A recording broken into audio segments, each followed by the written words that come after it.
С ухудшением эпидобстановки участились и рейды Роспотребнадзора. Под особым контролем места массового скопления людей. Специалисты проверяют торговые точки и места общепита.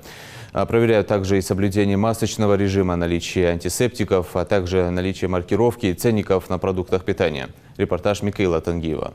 Обязательно в порядке масочный режим.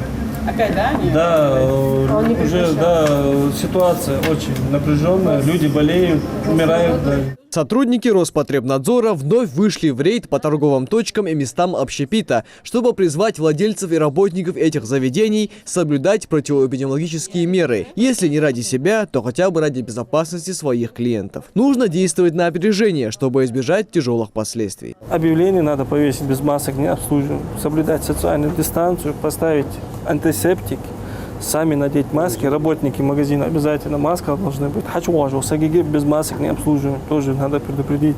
И разметки обязательно 1,5 метра. Еще один повод для выезда сотрудников Роспотребнадзора – это участившиеся жалобы людей на ценники в магазинах. Их либо вообще нет на товарах, либо на прилавке стоит одна цена, а при покупке на чеке отображаются совсем другие цифры. Согласно закону, любой товар должен иметь ценник, который соответствует регламенту. Установлено образца ценник, это просто там цифры. Примерно яхас. Вот печенье такого-то, паула. Вот столько-то она стоит. Любой кяхат, лучше наглядный информацию обязательно. Просто 40 нарисовать, да, уже ценник вархат. Наименование товара, цена за единицу или определенный вес и при наличии сорт. Это та информация, которую должен видеть потребитель при выборе продукции. В очередном магазине Роспотребнадзор сразу зафиксировал отсутствие ценников на прилавках и средств индивидуальной защиты. К тому же многие товары реализуются с нарушениями. Вот здесь в любом случае на русском языке маркировка должна быть. У нас 90%, может, да, даже все 100% не знают этот английский.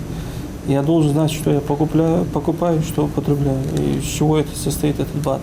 Еще одно упущение, которое зафиксировали сотрудники Роспотребнадзора, это отсутствие уголка потребителя почти что в каждом магазине или кафе. Владельцев торговых точек и мест общественного питания предупредили, чтобы они исправили ситуацию в кратчайшие сроки, иначе придется принять более суровые меры, чем просто наказание рублем. Мы их будем привлекать к административной ответственности, накладывать на них штрафные санкции, выдавать предписания.